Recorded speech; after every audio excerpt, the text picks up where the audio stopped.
de destacar antes do início o que esse curso tem como objetivo.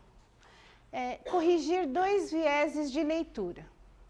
O que seriam esses vieses de leitura? O que normalmente costumamos fazer é ler de modo fragmentado, quer dizer, a gente vai lendo trechinhos bem rápido, conforme o trecho.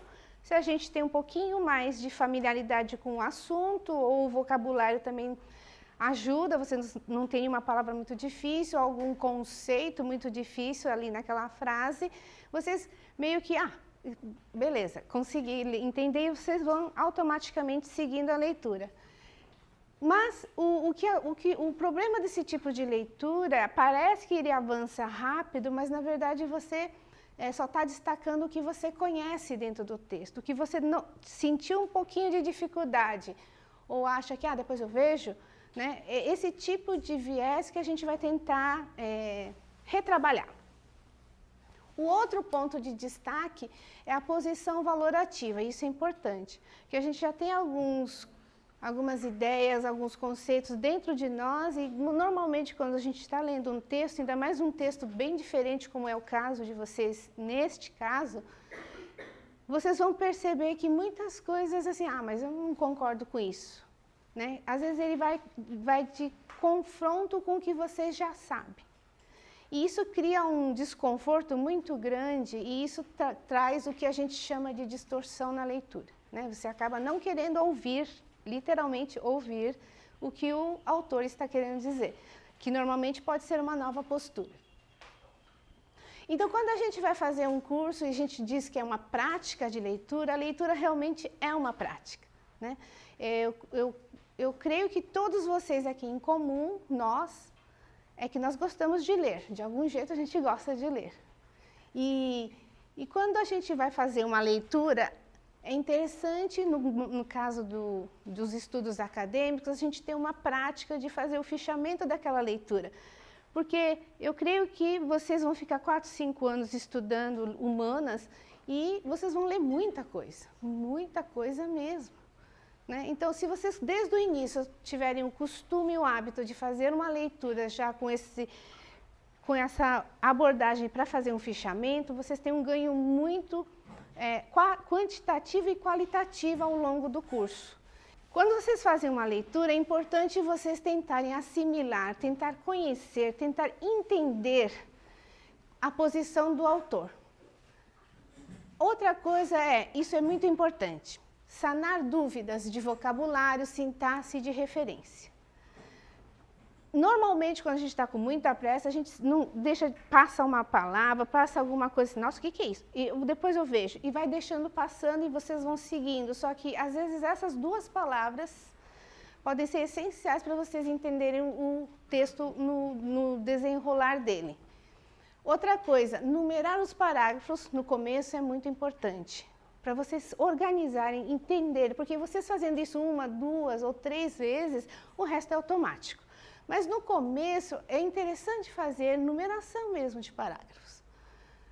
E reunir em blocos. Então, cada parágrafo, se eu fosse dizer rapidamente uma linha, uma palavra, o que será que ele está querendo dizer aqui? E com vários desses blocos, temas, vocês conseguem o quê? Criar o raciocínio do autor que está tentando transmitir a vocês alguma ideia. E é isso que a gente chama de estrutura lógico-conceitual. Vocês estão vendo vários tipos de leitores aqui. Eu gostaria de saber de vocês qual é o perfil mais... em qual momento de suas leituras é o mais... vocês costumam ser. Por exemplo, no lado esquerdo tem aquele rapaz ali, olha que feliz, no celular. Provavelmente deve estar respondendo o WhatsApp. Mas vocês viram que ele tem uns livros aqui, não sei se dá para ver. Aqui, quem está lá bem no fundo. É aquele leitor assim, eu sempre ando com livro, eu carrego o livro, sempre dou uma lida quando dá tempo, assim vai que, né? Estou esperando alguém, vou dar uma lida. Esse leitor eventual. Tem aquele leitor que, logicamente, depende do dia, eu não estou dizendo que é uma constante, mas a maior parte do tempo eu queria saber quais desses leitores vocês são. que é aquele leitor sonhador.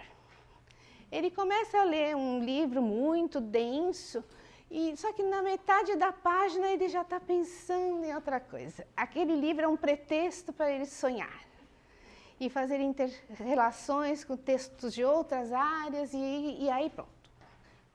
Ou é um leitor que desde pequeno já tem um trauma de leitura, não quer saber de livro, só de ver ali a mamãe querendo ler, não quero.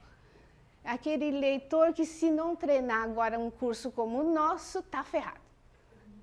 E o que seria talvez o ideal nosso, que eu do lado de cá, olha só a concentração desse rapaz. Esse cara deve estar lendo mesmo. E a moça, que gentil, olha, não dá vontade de ler um livro assim? Que dependendo do livro que você fica muito sério, às vezes eu passo na biblioteca, vejo os alunos, normalmente no final de curso é interessante essa visão, você chega lá, tem muitos alunos assim espalhados nas mesas da biblioteca, e uns estão lá assim, bem, sabe assim. E o outro está lá assim, anotando, né, feliz, às vezes comentando, e alguém fala, né? Ou seja, são leitores variados. Vocês são quais? Por exemplo, vocês, na maior parte do tempo que vocês estão aqui, na faculdade, e precisam ler alguma coisa, a postura de vocês normalmente seria qual? É mais assim? Ou é mais assim? Esse aqui. Alguém tem um trauma grande de leitura? Eu também tinha, sabia? Mas dá para superar. Tem mais gente que tem trauma, legal. Que bom que eu também não era sozinha, eu devia ter conhecido vocês antes. Mas eu me sentia mal, porque meus colegas liam rápido, faziam fichamento, comentavam em sala de aula, coisas assim, nossa, Júlia, é o mesmo texto que a gente leu, né? Então, às vezes eu me sentia meio, meio menos. O texto que nós vamos enfrentar é esse, né? Tempo e Espaço na Cultura Japonesa. Esse autor, Shuichi Kato, o sobrenome é Kato, né? No japonês a gente lê ao contrário, Kato Shuichi, né? Mas o Kato, ele na verdade é formação médica, ele é médico da Universidade de Tóquio. E durante a carreira dele, ele sempre teve interesse em humanas. E como ele teve a oportunidade de viajar muito pelo mundo, principalmente ficou na França 5 anos, na Alemanha, Inglaterra, Canadá, Estados Unidos, etc., etc., ele teve um contato muito grande com várias culturas que não a dele. E isso suscitou reflexões de, nossa, como é diferente o modo de a gente conceber o mundo. Aí ele quis ir mais fundo nesse assunto, querer tentar responder, então, será que existe alguma coisa muito básica que nos diferencia na raiz do pensamento para a gente agir diferente? Um japonês, às vezes, age de uma maneira diferente, raciocina, tem uma estruturação conceitual dentro da mente diferente de um ocidental. E isso, normalmente, é o quê? O resultado de culturas, de história, né? E aí ele foi estudar a parte de literatura. Então ele começou a ler várias obras literárias e dentro dessas obras literárias ele foi desde o clássico até o moderno. Ele nasceu em 1919, no começo do século XX, ele faleceu em 2008.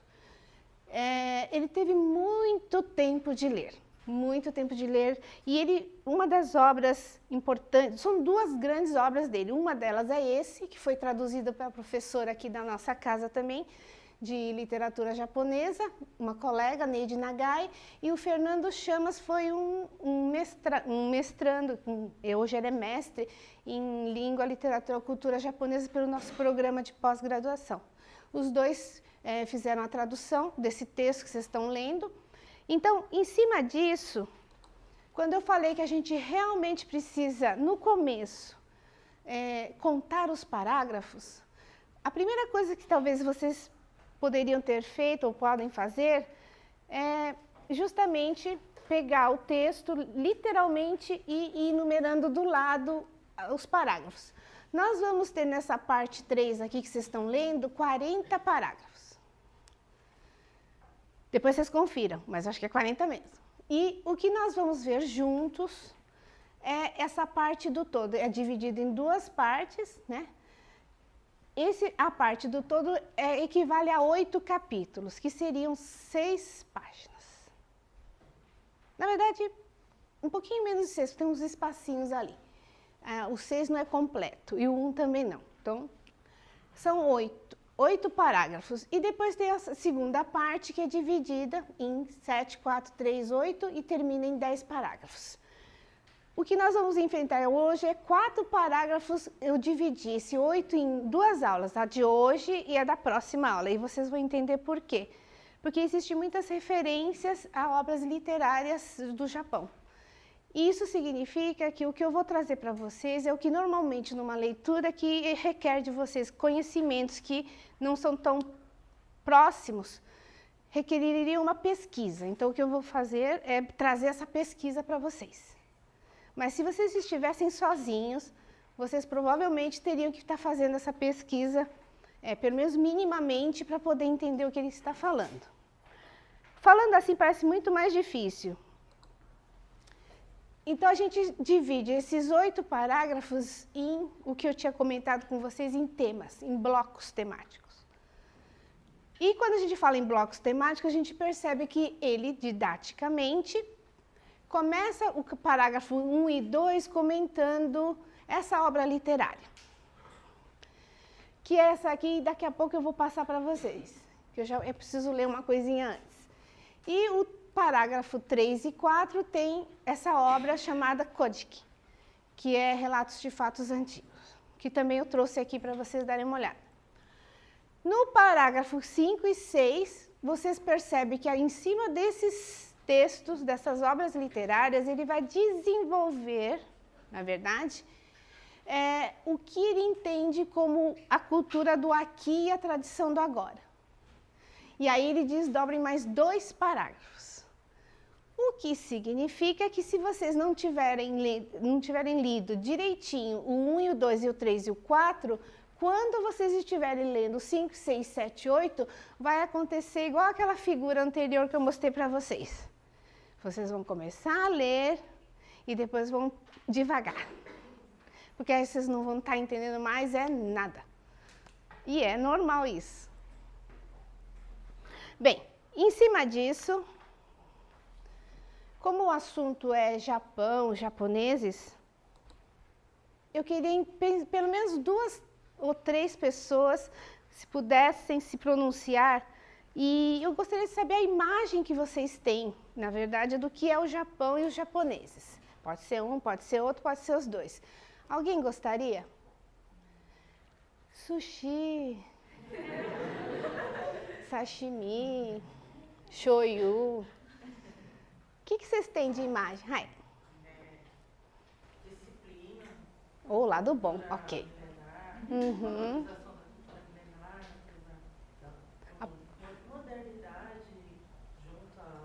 Tradicional, disciplina, tradição. Tecnologia. Tinha o Mario Bros, né, ano passado. É verdade. Muito bem. Quem mais gostaria? Cinema. Cinema temos vários hoje, né? Música do Sakamoto. O Sakamoto é muito bom.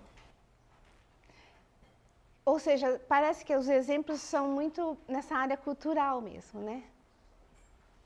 E a parte de disciplina. Alguém mais? Pode falar mal, tá? Não vou... não, a gente não pode falar mal. Não pode falar.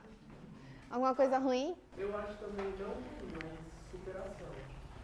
Por conta das guerras mundiais, principalmente da Segunda. Tá, como se diz, superar as adversidades. Inclusive as meteorológicas, né? Vira e mexe, não sei se vocês reparam, né? No Japão sempre tem terremoto, maremoto, tsunami. A ponto de, dependendo da pessoa, já fala, de novo. Já nem sente mais comoção, né? Que é tão comum, tipo, nesse sentido. Mais um. Tem alguém? Alguma outra coisa?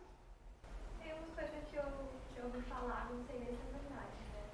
seja, ninguém vai ficar bravo comigo, mas de suicídio de jovens a partir de alguma frustração que acontece no Japão, sei lá, de alguém para a faculdade, ela teve que se suicidar, já ouvi falar isso. Ah, sim, é uma polêmica muito grande, sim. É porque eles se cobram muito dessa coisa da disciplina e dependendo, é que realmente pega muitos os jovens, mas também estão pegando pessoas da meia-idade, tipo 50 anos, que perdem empregos, né?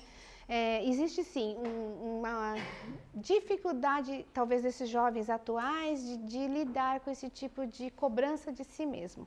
E a gente sabe que a cobrança de si mesmo é o resultado de uma cobrança muito grande da sociedade, como um todo, né? Então, realmente é uma situação muito triste mesmo. Mas tem sim esse lado. Então, mas pelo que eu percebo, a gente tem uma imagem aqui no Brasil, do Japão, de a maior parte, fora essa parte cultural, que eu acho que também entrou bem forte, digamos assim, tem um lado também que é o exótico, que ele permanece, né? Ele fica meio imanente assim, na mente da gente. Ninguém falou aqui, das geishas, tá, os meninos, por exemplo, né? As meninas daqueles bravos samurai que se você estiver andando na rua, alguém for pegar seu celular, roubar, chega o cara e já tira o cara, pega o celular, ainda entrega, não é? Esses tipos de bravos heróis também é uma imagem que talvez tenha sido construída pelo cinema, né? Mas, enfim, nós tivemos uma grande carga, digamos assim, de exotismo em relação ao Japão e os japoneses. Que as mulheres são delicadas, que as mulheres são submissas, talvez tenha uma imagem muito assim, exótica mesmo, né? E que os samurais sempre são assim, corajosos, destemidos, disciplinados, né? Então, eu acho que isso tem algumas coisas assim. Mas tem outras imagens, como, por exemplo, o Monte Fuji, que vocês já devem saber, né? O Monte Fuji é muito famoso e a gente sabe também que é muito famoso porque aqui dizem as lendas que em algum lugar desse pedacinho aqui pode existir uma poção da eternidade. Né? No dia que vocês estiverem andando por lá, de repente encontrarem alguma coisa estranha e tem um líquido dentro, não, eu vou falar, tomem, não, pode ser que não seja isso, mas de repente é a poção da juventude eterna, né? A gente nunca sabe. Mas enfim, nós temos o pagode, as cerejeiras, que são símbolos, por conta dessa estação da Haru, que é a primavera, e que é um continente, um arquipélago, na verdade, onde essa parte mais sul é próxima à Coreia, né? Ou a China. Então, quer dizer, essa área aqui, né, é uma área muito privilegiada nas obras literárias, né? Como no começo do Japão, o local mais rico, digamos assim, era onde era mais próximo da Coreia. Naquela época, lá do século, estou falando do século V, VI, quando ainda não tinha outros meios de comunicação, a não ser um bar. Então, isso significa que as obras que eu vou citar hoje, elas ocorrem nesse pedacinho aqui. Ainda nem existia essas referências ao Hokkaido, nem aqui, nem o Okinawa, não era Okinawa, era um outro país chamado Ryukyu. Mas, enfim, o que eu vou tocar com vocês é essa área. Por que eu estou falando disso? Porque a gente vai trabalhar a questão do espaço. Uma coisa é você viver num local que você seguindo, você vai indo. Imagina quem mora aqui na China. Vai seguindo, de repente chega na Europa, certo? A rota da seda que eu diga. Mas se você mora num arquipélago, a noção de espaço e de locomoção difere muito, é ou não é? Uma coisa a gente está aqui nas letras, nas ciências sociais. E tem as letras e tem a história e geografia, né? Uma coisa, se não tivesse como ir para cá e para lá, a não ser fazendo grandes malabarismos, é um pouco diferente de você vai querer ficar mais aqui e cuidar mais talvez daqui. Mas vai ter sempre uma noção um desejo muito grande de querer conhecer lá, ou lá, na letras. É ou não é? Porque você não consegue ir tão fácil, você teria que ter um esforço maior, talvez, de poder fazer essas coisas. E tem essa dificuldade muito grande, muito objetiva, que é o mar, e um mar revolto, né? Então, isso é uma coisa que eu gostaria que vocês guardassem assim no cantinho, que não estrove da cabeça. Porque isso talvez vai retomar, a gente vai ter que retomar alguns pontos. Então, vendo um pouquinho mais perto, olha, vocês percebem que essa área aqui, ó, é a mais próxima para cá. Nesse caminho tem várias pequenas ilhas, acho que o pessoal lá do fundo não deve estar vendo, mas acredite em mim, aqui tem uns pontinhos verdes, vermelhos, aqui, ó, né? E que justamente eles iam para cá, para cá, para cá, iam dançando assim, zigue-zagueando, até chegar onde eles precisavam. Então, tem histórias dentro dessa obra chamada Relatos de Fatos Antigos, que tratam exatamente como é que era uma dessas travessias, por exemplo, que é a parte mitológica que a gente vai ver depois com detalhes. Em cima disso, a gente escreve Koji com J-I, K-I, mas a leitura do J na transcrição é Ji, né? Kojiki. E dentro da obra Kojiki existe uma deusa que é muito famosa, que se vocês acreditam nessas coisas de fé, de pedido, ela é uma que podia estar na lista de vocês. Ela é a deusa do sol. E a gente sabe que a alusão, né, a bandeira do Japão, ela tem como centro o sol. É lógico que tem a ver o sol, astro. Mas também tem um símbolo muito grande embutido nessa escolha, digamos assim, do sol, que tem a ver com essa deusa. Como ela é uma personagem, na verdade, muito importante na mitologia, a gente tem que entender que ela foi quem designou o neto dela para descer e governar o Japão. E quando a gente fala sobre isso, a gente tem que entender que isso tudo tem a ver com o contexto histórico do período. Antes, o poder, né, poderia ser homem ou mulher, e também normalmente seria para o filho. Só que no contexto político da época, histórico-político, tinha acontecido que esse filho não poderia reinar, então teria que ser o neto, quer dizer, o filho dele, ou seja, o neto dela, dessa imperatriz. Então, para justificar isso, tem toda uma mitologia que vai trabalhar essa ideia de que não, se o filho próximo, o herdeiro não pode, o neto poderia. Né? Então, a gente tem uma coisa que, nessa obra em particular, a gente fala que é mitológico e também tem essa coisa histórica, né? De construção do que seria o Japão, em frente principalmente à Coreia e à China da época. Bem, essa aqui é uma segunda roupagem, né, da bandeira, que foi utilizada num período não muito feliz, que é na Segunda Guerra, né, mas esses raios partindo têm essa ideia de expansão, né, da época do militarismo e tal. Não vamos entrar em política, graças a Deus, voltamos. Uma coisa importante que eu pensei que até alguém poderia falar, que é uma coisa que lembra muito os japoneses, eu até falei sushi, deu uma indireta, mas é o arroz, né? O povo japonês, ele tem uma forte, como se diz, tem uma forte simbologia essa questão do arroz. E é importante pensar que esse neto que veio desceu para o arquipélago, que naquela época era muito mais pomposo o nome, não era Japão. Naquela época chamava o país, tá aqui, ó, não sei se dá para enxergar aí no fundo, vou ler. País dos juncos e das colheitas abundantes. Esse era o nome do Japão no século VIII. E quem veio, então, foi esse que a gente carinhosamente denominamos Ninigi. Vocês vão entender por quê. Porque se a gente não chamasse Ninigi, a gente teria que chamar, esse é o nome dele. Ame no nigushiku ni nigishi amatsu hiko hiko hono ninigi no mikoto. Vocês perceberam o ninigi aí no meio, né? Então, a tradução, né, é esse aqui, ó. Divino Filho do mundo celestial, íntimo do céu e da terra e do sol, que é a representação da avó dele, né, do pai, avó, sol, e dos arrozais férteis. Vocês que são de história, quem é de história aqui? Se eu falar besteira, me corrijam. O Japão, arquipélago, tem só 27% de terras férteis. Então, quem tinha terra, nossa, era um magnata. Então, tudo que se tem a ver com a agricultura era uma coisa muito valorosa.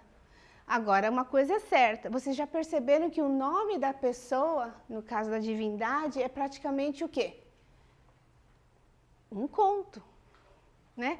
Fala tudo, todas as características principais que ele precisaria ter. Agora, imagine só, a gente brinca, né? Como é que a mãe dele chamaria ele ou a avó? Ninguém abrevia lá no céu, né? Certo? Imagina, divino filho do mundo celestial, íntimo do céu e da terra e do sol e dos arrozais férteis. Vem aqui! Não é? Até chegar aí já até esqueceu, dependendo da idade. O que era mesmo?